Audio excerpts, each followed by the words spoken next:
안녕하세요, 선생님. 의정부에 살고 있는 60년생 단독가구입니다. 현재 작은 아파트에 살고 있고요.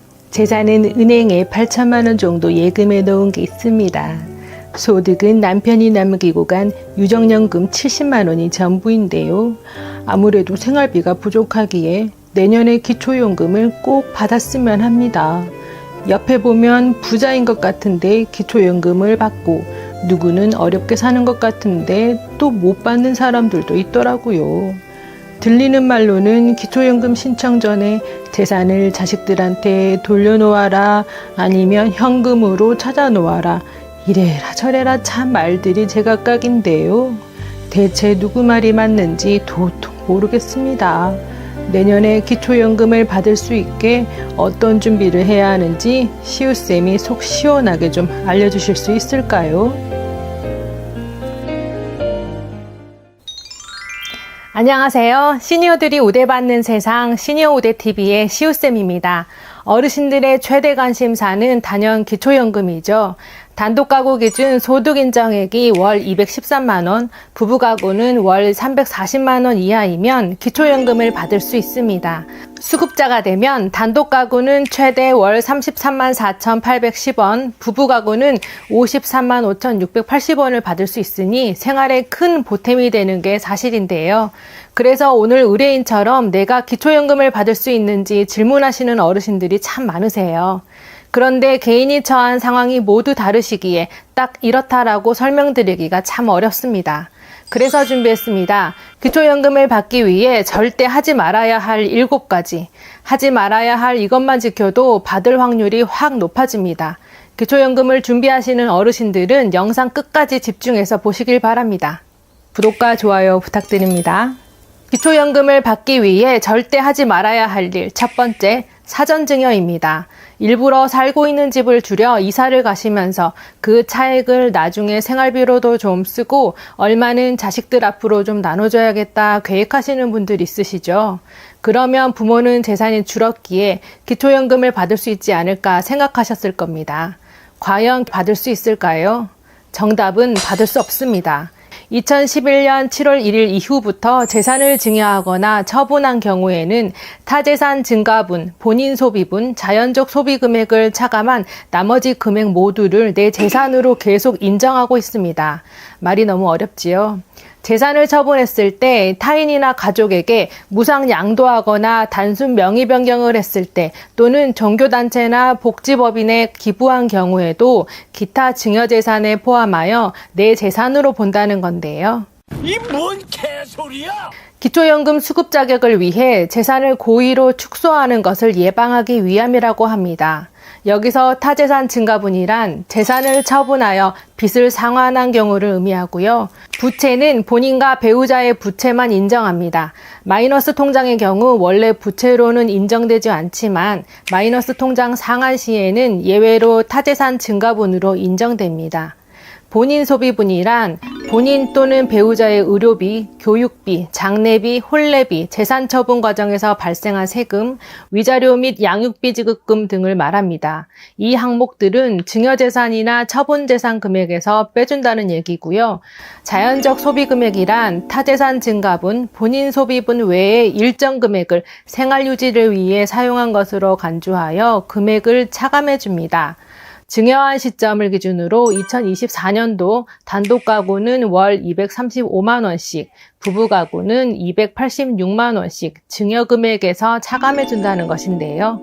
종합해보면 부모님께서 자녀에게 재산을 증여하셨더라도 그 재산은 여전히 부모 재산으로 인정이 됩니다.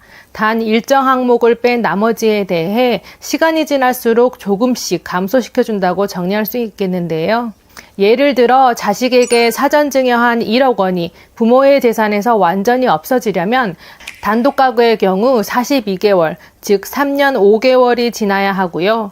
부부가구의 경우 35개월, 즉 2년 9개월이 지나야 1억 원이 부모님의 재산에서 잡히지 않게 됩니다. 이렇게 사전증여한 1억 원이 부모의 재산에서 완전히 없어지려면 길게는 3년 5개월의 시간이 지나야 하는데요. 약 3억 원 정도 사전증여를 하신다면 10년은 지나야 완전히 없어지게 되는 겁니다. 기초연금을 받기 위해 재산을 증여했다가 실제 재산이 줄어들지 않아서 기초연금도 못 받고 증여세도 내야 하고 돈도 잃고 자식도 잃고 심지어 건강까지 잃을 수도 있다는 점 명심하시길 바랍니다. 기초연금을 받기 위해 절대 하지 말아야 할 일 두 번째, 현금을 찾지 마라입니다. 기초연금을 신청하시면 신청 전 3개월 동안의 평균 잔액이 소득인정액에 반영이 되고 있는데요.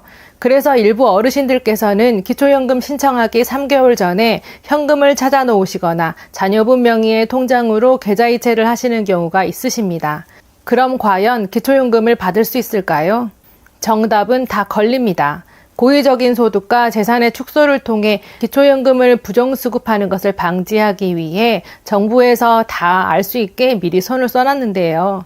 2011년 7월 1일 이후 처분한 재산이나 금융거래 내역 등을 모두 조사하고 있습니다. 만일 증빙 서류를 제출하지 못하신다면 현금으로 찾은 금액이 전부 다 어르신들의 재산에 그대로 반영이 되니 이 점 조심하시길 바랍니다. 여기서 구독과 좋아요 해주시면 영상 제작하는 저에게 큰 힘이 됩니다. 시니어 우대TV. 기초연금을 받기 위해 절대 하지 말아야 할 일 세 번째, 무턱대고 자기 집을 처분하고 자녀 집에 살지 마라입니다. 아니 내가 내 새끼 집에 들어가 살겠다는데 그러지 말라니 이게 무슨 소리인가 싶으시죠? 다양한 이유로 부모님과 자녀가 집을 합쳐 사는 경우가 있습니다. 부모 소유의 집에 자녀가 들어오는 경우도 있고 자녀 소유의 집에 부모님을 모시는 경우도 있죠. 전자는 기초연금에 전혀 영향을 주지 않습니다. 하지만 후자의 경우에는 얘기가 달라지는데요. 보통 이렇게 합치시면 부모님의 집은 처분한 상태이니 재산이 줄어 기초연금을 받을 수 있겠거니 생각하시죠. 하지만 아무런 준비 없이 무턱대고 집을 합쳤다가는 기초연금을 받지 못하실 수 있습니다. 이유는 부모님이 자녀 집에 거주한 경우 정부에서는 무료임차 소득이라는 제도를 적용하기 때문인데요. 무료임차 소득은 자녀 소유의 고가주택에 부부 중 한 명이라도 거주할 때 임차료에 상응하는 금액을 소득으로 산정하는 항목입니다. 따라서 부모님께서 자녀 집에 사시는 것이라도 무료로 사는 그 금액만큼 소득으로 인정하겠다는 것인데요. 말이 되는 소리를 해! 모두 그런 것은 아니고 자녀의 집값이 시가표준액 6억 원 이상일 때 적용을 합니다. 여기서 시세가 아닌 공시가격이라는 점을 꼭 확인하시고요. 무료임차 소득은 6억이 넘는 자녀 집에 같이 살면 집값의 0.78%를 소득으로 간주하여 적용을 합니다.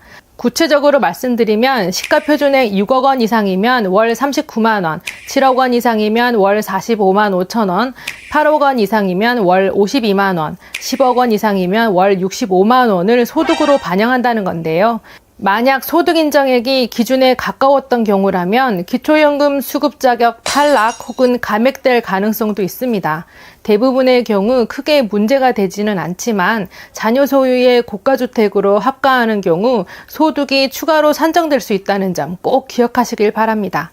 기초연금을 받기 위해 절대 하지 말아야 할 일 네 번째, 동호회 회비 관리입니다. 은퇴하시고 노후를 건강하고 즐기면서 생활하기 위해 친목동호회 여러 개 하고 계신 분들 많으시죠? 못 만났던 친구들과의 동창회나 친목 개모임을 시작으로 배드민턴, 탁구, 등산, 게이트볼 등 스포츠 동호회까지 참 다양한 모임이 존재하는데요. 모임을 하다 보면 회비를 걷어서 함께 식사를 하거나 여행을 가기 위해 개모임을 하기도 합니다. 그때 이 돈 관리를 하는 총무가 꼭 필요한데요. 흥미롭게도 총무를 한번 맡으신 분들은 여러 모임에서 총무를 하시는 경우가 꽤 많으시더라고요. 그런데 총무가 되면 회비 통장을 보통 자기 명의의 통장으로 관리하시는 경우가 많으십니다. 이런 분들은 기초연금을 신청할 때 이 회비들이 전부 본인의 금융재산으로 반영이 된다는 것을 알고 계신가요? 실제로 동호회 회비 통장 때문에 기초연금에서 탈락하는 경우가 종종 발생하고 있습니다. 그런데 동호회 회비라는 것을 입증하는 소명자료를 제출하기가 쉽지가 않고요. 설령 제출하더라도 담당 공무원이 잘 인정하려 들지 않는 경우도 있다고 합니다. 물론 방법이 아예 없는 건 아니지만 굳이 복잡하게 여기저기 왔다 갔다 하며 힘 뺄 필요가 없지 않을까요? 그러니 개모임이나 친목 동호회 회비는 절대 본인 명의 통장으로 관리하시면 안 됩니다. 기초연금을 받기 위해 절대 하지 말아야 할 일 5번째, 자녀에게 명의를 대여하지 마라입니다. 부모 입장이 되면 자식이 힘들다고 얘기하며 부탁하는 일들은 웬만하면 다 들어주시게 되죠. 그래서 자녀의 부탁으로 통장이나 사업자 등록 명의를 빌려주신 분들이 있으십니다. 이럴 때 기초연금을 신청하면 자녀의 사업소득이나 통장 거래 내역이 명의를 빌려줬기에 전부 부모님의 소득인정액으로 반영이 돼버리는데요. 즉 부모님의 재산과 소득이 늘어나게 계산이 되는 겁니다. 실제로 자녀에게 명의 대여를 해줘서 기초연금에서 탈락하신 분들이 상당히 많으신데요. 명의 대여를 통한 소득은 불법 편법이기 때문에 소명할 수 있는 방법이 없습니다. 그러니 자녀에게 명의 대여를 고려하시는 분들은 신중하게 한 번 더 생각해 보시는 것이 좋겠습니다. 기초연금을 받기 위해 절대 하지 말아야 할 일 6번째, 자녀와 공동 명의로 자동차를 등록하지 마라입니다.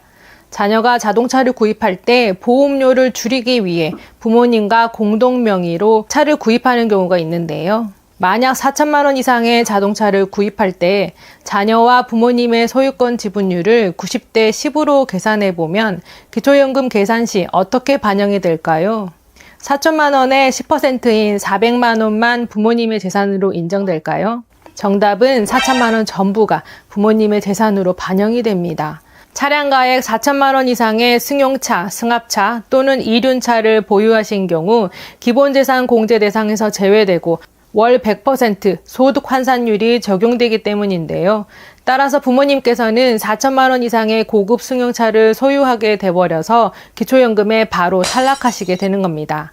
자식 보험료 몇 푼 아끼려다 부모님 기초연금 월 53만 원이 손에 쥐어보지도 못하고 날아가는 경우가 실제로 우리 주변에 비일비재하게 일어나고 있습니다. 자녀 리스크라고 들어보셨지요? 이미 성인이 된 자녀는 경제적으로든 정신적으로든 독립해서 살아가야 합니다.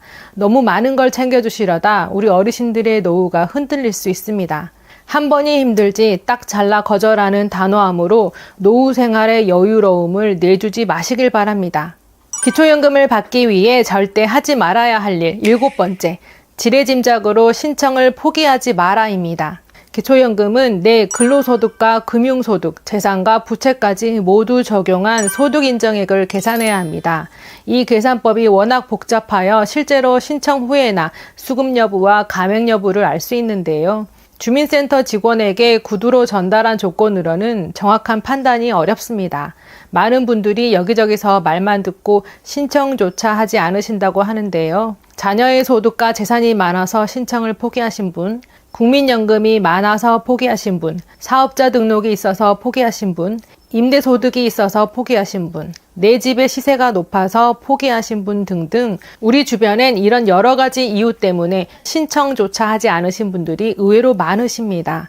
그리고 기초연금 계산을 하다 보면 공제되는 부분도 많고 감액되는 것도 많아서 재산이 적지 않음에도 기초연금 수급 대상인 분들이 꽤 많으신데요. 그러니 꼭 신청을 해보셔라. 신청해서 손해볼 것 없다 이 말입니다. 만약 탈락하게 되더라도 탈락한 이유가 적혀 있을 거예요. 이 부분 잘 체크하시어 추후에 내 재산의 변동이 있거나 아니면 매년 기초연금 소득인정액이 소폭 올라가기에 내가 또 대상이 될 수도 있습니다. 기초연금은 내 조건에 따라 중단되기도 감액되기도 또는 다시 수급 대상이 되기도 합니다. 그러니 꼭 매년 신청해 보시길 강조합니다. 시원하고 빠른 답변 감사드리고 정말 큰 도움이 됐습니다. 정말 고맙습니다. 이번 영상은 기초연금을 받고 계시거나 새롭게 신청하실 분들이 절대 하지 말아야 할 일 7가지에 대해서 알아보았는데요. 첫째, 사전증여. 둘째, 현금을 찾지 마라. 셋째, 무턱대고 자기 집을 처분하고 자녀 집에 살지 마라. 넷째, 동호회 회비관리. 다섯째, 자녀에게 명의를 대여하지 마라. 여섯째, 자녀와 공동명의로 자동차를 등록하지 마라. 일곱째, 지레짐작으로 신청을 포기하지 마라입니다. 구독과 좋아요, 알림 설정 부탁드립니다. 기초연금은 어르신들의 편안한 노후 생활을 도와드리고 연금 혜택을 공평하게 나누어 드리기 위한 제도라고 알고 있는데요. 근데 왜 공평하게 나눠주지 않는지, 왜 나라에서 알아서 챙겨주는 게 아니고 내가 직접 신청해야만 받을 수가 있는지, 그리고 내 상황에 따라 못 받을 수도 있다고 하니 참 답답할 노릇입니다. 기초연금 수급에 조건이 있다는 것은 다들 들어보셨지요? 이 조건에는 내 재산이 얼마가 있는지가 가장 중요합니다. 그 전에 먼저 아셔야 할 것은 기초연금은 2024년 기준 59년생 이상인 분들이 받으실 수가 있고 만 65세가 되는 생일의 전달 1일부터 신청이 가능합니다. 신청은 전국 주민센터에서 가능하고요. 예를 들어 내가 올해 만 65세 5월 25일이 생일이라면 전달인 4월 1일부터 신청이 가능합니다. 혹시나 신청 기간을 넘어서 신청하시면 지나버린 기초연금은 다시 받으실 수가 없고요. 내가 해당이 돼도 직접 신청하지 않으면 한 푼도 못 받게 되니 꼭 미리 체크해 놓으셔서 손해보는 일 없으시길 바랍니다. 기초연금을 받기 위해서는 몇 가지 조건이 있다고 말씀드렸었는데요. 그 조건에는 금융소득, 기타소득, 사업소득이 있습니다. 그중 금융소득에 해당하는 정기예금, 즉 통장에 잔고가 얼마까지 있어야 기초연금 수급이 가능한지를 알아보겠습니다. 먼저 소득인정액이란 개념부터 알고 가셔야 하는데요. 이 소득인정액이 얼마냐에 따라서 기초연금의 수급 여부가 갈리기 때문입니다. 소득인정액은 지금 벌고 있는 소득의 평가액과 재산의 소득 환산액의 합으로 이루어져 있는데요. 따라서 벌고 있는 소득과 함께 재산도 본다는 말입니다. 그래서 이 합계 금액이 기준보다 낮아야 기초연금을 지급해준다는 것인데, 다시 말해서 가구의 소득과 재산, 부채까지 모두 포함된 소득인정액이 단독 가구는 213만 원, 부부 가구는 340만 8천 원 이하이면 기초연금을 받을 수 있다는 것인데요. 받을 수 있는 기초연금액은 전년 대비 3.6% 상승해서 단독 가구는 33만 4,810원이고 부부 가구는 53만 5,680원까지 받으실 수 있습니다. 매달 30에서 50만 원 정도에 해당하는 금액이기 때문에 기초연금이 중단되거나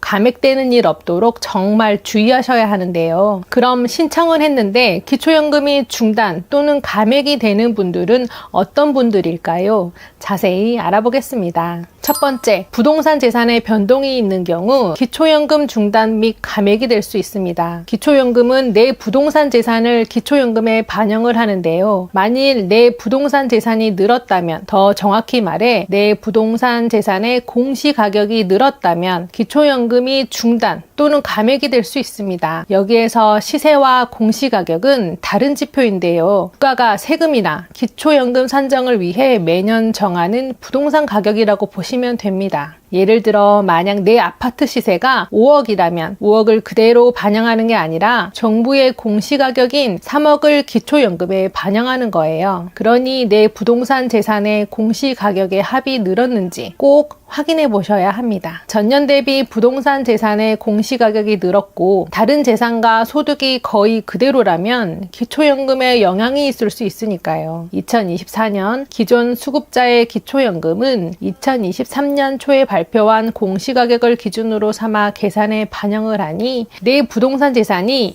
2022년보다 2023년 초 공시가격이 상승하였다면 기초연금이 감액될 수가 있습니다. 그나마 다행인 내용은 2023년 초에 발표된 공시가격은 부동산 가격의 하락으로 아파트의 경우 대략 18% 하락한 것으로 발표가 되었다는 점인데요. 기존에 아파트 한 채만 보유하고 있는 분들이고 또 다른 부동산을 구매하지 않으셨다면 기초연금이 중단되거나 감액될 확률은 없다고 보시면 되겠습니다. 그리고 기존의 부동산 재산 때문에 기초연금을 감액된 금액으로 지급받고 계셨거나 안타깝게 기초연금을 못 받고 계신 분들은 오히려 기초연금을 더 받으실 수 있으시니 꼭 확인해 보시면 좋겠습니다. 기초연금이 중단될 수 있는 두 번째 이유는 이사를 가신 경우입니다. 서울특별시 또는 광역시, 특례시에 살다가 중소도시나 농어촌으로 이사를 가신 경우 경우 또는 중소도시에 살다가 농어촌으로 이사를 가신 경우 일부 어르신들은 기초연금이 감액되거나 중단되는 위기에 처하실 수 있습니다.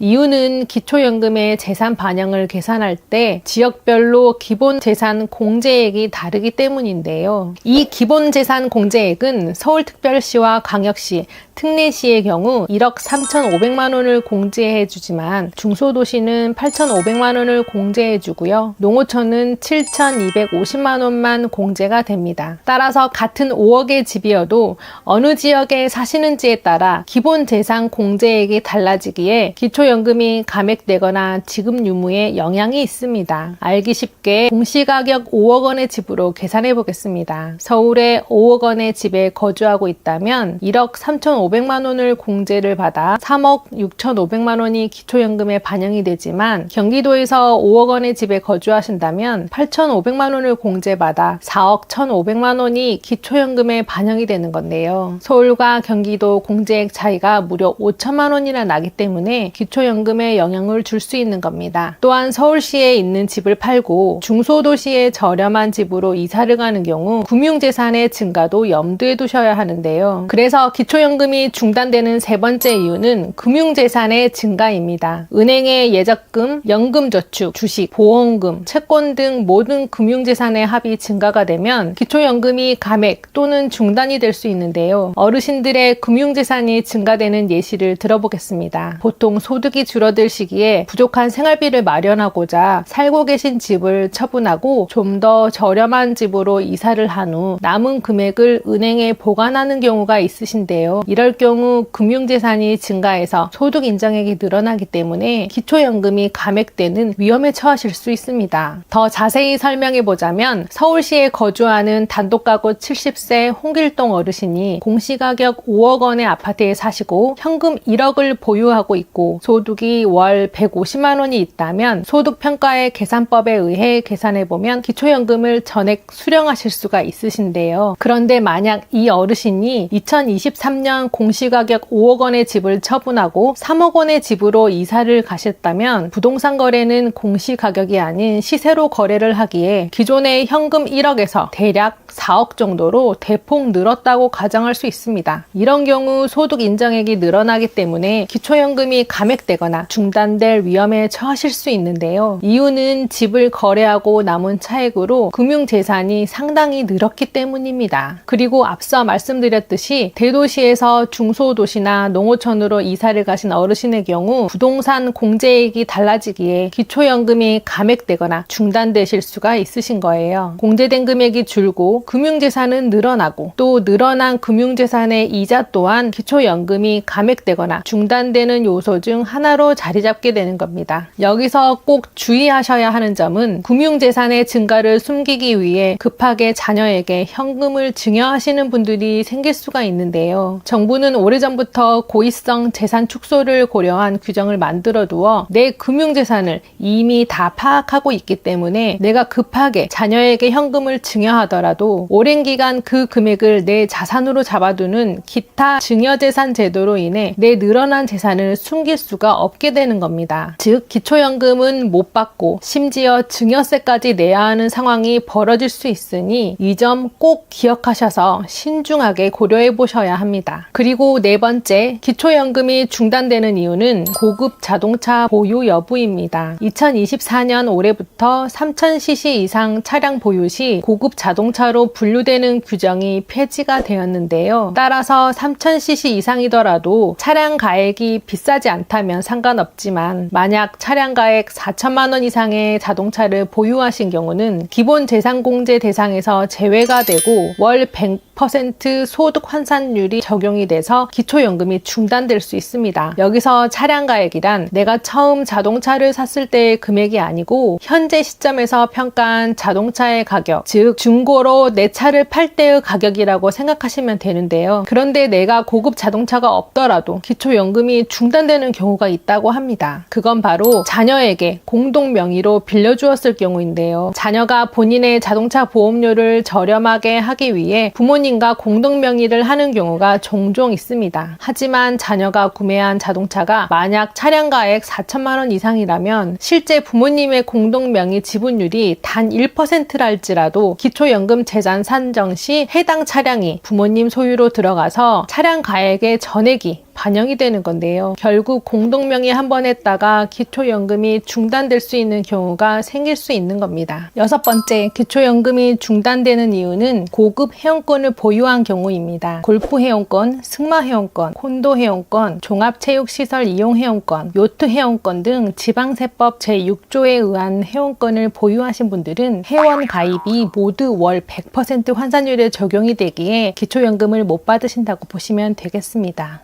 7번째, 국민연금을 받는 정도에 따라 기초연금이 감액, 중단될 수 있습니다. 최근 새롭게 바뀐 부당한 국민연금 연계 감액제도 들어보셨나요? 국민연금 수령액이 일정 금액 이상일 경우에 기초연금 지급액을 줄이는 제도인데요. 국민연금 연계 감액은 똑같은 금액의 국민연금을 받더라도 가입기간, 가입 시기, 납입금액 등에 따라 모두 다르다는 점 꼭 기억하시길 바랍니다. 그래서 기초연금 수령액이 깎이거나 또는 다른 소득과 합하여 계산될 경우 기초연금이 아예 중단되는 사례가 발생하는 경우도 있다고 하는데요. 국민연금 연계 감액 액수를 보면 국민연금 월 급여액이 50만 원일 때는 기준연금액인 50만 2,210원 이하이므로 전액 감액이 되지 않지만 60만 원일 때는 5만 원 감액이 되고 70만 원일 때는 6만 5천 원 감액, 80만 원일 때는 7만 5천 원이 감액, 90만 원일 때는 9만 원 감액, 국민연금이 100만 원일 때는 기초연금이 9만 5천 원이나 감액될 것으로 예상됩니다. 그리고 국민연금의 가입기간에 따라서도 기초연금이 감액이 되는데요. 간단히 계산하자면 통상 가입기간이 11년 이하면 기초연금을 전액 받을 수 있지만 만일 국민연금 가입기간이 11년을 초과한다면 초과한 기간이 1년씩 길어질 때마다 내가 받을 기초연금이 약 만 원씩 줄어든다는 점 알고 계시길 바랍니다. 8번째, 부부 감액제도입니다. 부부가 동시에 기초연금을 수령할 경우 부부에게 각각 20%씩 감액하는 제도인데요. 보건복지부의 설명에 따르면 단독가구와 부부가구 간의 생활비 차이를 감안해서 부부가 모두 기초연금을 받을 경우 각각 계산해서 정해진 기초연금의 20%를 감액한다는 소식입니다. 9번째, 소득 역전 방지 감액제도입니다. 기초연금과 소득 인정액을 더한 금액이 소득 선정 기준액을 넘을 경우에 그 초과분을 감액하는 제도인데요. 말이 너무 어려워 이해하기가 어려우시죠? 알기 쉽게 예를 들어보겠습니다. 단독가구의 기초연금을 신청할 수 있는 선정 기준액은 213만 원입니다. 홍길동 어르신의 소득 인정액이 200만 원이고 예상 기초연금액이 20만 원이라면 합이 220만 원이 되죠. 단독가구 기준 선정 기준액 213만 원보다 7만 원 초과된 금액인데요. 소득 역전 방지 감액제도가 없었다면 홍길동 어르신은 기초연금으로 20만 원을 다 받으실 수 있지만 소득 역전 방지 감액제도로 인해 초과된 7만 원을 뺀 나머지 13만 원만 기초연금으로 받으실 수밖에 없다는 겁니다. 그리고 기초연금은 국민연금 연계 감액, 부부 감액, 소득 역전 방지 감액 제도를 모두 다 적용한 후에 최종 지급 금액을 결정하게 되는데요. 감액을 하는 순서는 첫째 국민연금 연계 감액, 두 번째 부부 감액, 세 번째 소득 역전 방지 감액 순으로 하게 됩니다. 반드시 이와 같은 순서대로 적용해야만 정확한 기초연금 지급 금액을 계산할 수가 있게 되고요. 만약 순서를 바꾸게 되면 전혀 다른 결과가 나오게 되니까 반드시 이러한 순서대로 계산을 해야 합니다. 여기서 가장 논란의 대상이 되고 있는 것은 국민연금 연계 감액제도인데요. 기초연금은 어려운 노후를 보내고 계신 어르신들을 위한 사회복지 서비스이고 반면에 국민연금은 보험 원리에 따라 운영되는 대표적인 사회보험입니다. 국민연금 연계 감액제도가 불합리한 이유에는 기초연금은 세금으로 지급하는 무상복지이고 국민연금은 본인의 기여, 즉 연금보험료를 본인이 직접 납부한 것인데 왜 재원과 성격이 다른 연금을 관련하여 인하여 관계를 맺게 하느냐는 건데요. 정부에서는 국민연금의 노후 소득 보장을 내세우며 추가 납입, 임의 가입 등을 적극 권장하고 홍보해 왔습니다. 많은 사람들이 국민연금 수령액을 높이기 위해 추납을 하고 있는데요. 국민연금 수령액이 많아지면 기초연금 수급 대상에서 제외될 수 있음을 알려준 적도 없고, 국민연금이 일정 금액 이상이면 기초연금이 최대 50%까지 감액될 수 있다는 얘기도 해준 적이 없습니다. 이럴 줄 알았으면 국민연금 몇 푼 더 받자고 추납을 선택하지 않았을 어르신들이 많았을 것입니다. 국민연금은 의무가입, 즉 강제성이 있는데요. 2014년부터 확대 개편된 기초연금과 1988년 시행된 국민연금을 소급 연계해서 기초연금을 감액하는 것은 국민연금 가입자에 대한 기망이라고 생각합니다. 공적연금에 대한 불신과 혼란이 높아지고 국민들이 성실히 일하고 근검전략해서 국민연금을 납부해야 할 이유가 없어지게 되는 겁니다. 국민연금이 피부양자 자격 계산 시 기본 공제 없이 100% 합산소득에 반영되기 때문에 피부양자 자격에도 가장 불리하게 작용하는데요. 모순이 많은 국민연금 연계 감액제도는 어르신들을 위해 폐지되어야 한다고 생각합니다. 올해는 변경사항이 많기 때문에 지금까지 설명드린 2024년 기초연금 감액제도와 다양한 감액 조건들 잘 숙지하시어 알면 더 받고 모르면 받을 돈도 못 받는 상황 생기지 않으셨으면 좋겠습니다. 그리고 매년 선정 기준액이 완화가 되고 있습니다. 작년에 못 받으셨던 분들은 올해 기초연금 수급 자격을 다시 획득할 수도 있으니 무조건 다시 신청해 보시는 것을 강력 추천드립니다. 구독과 좋아요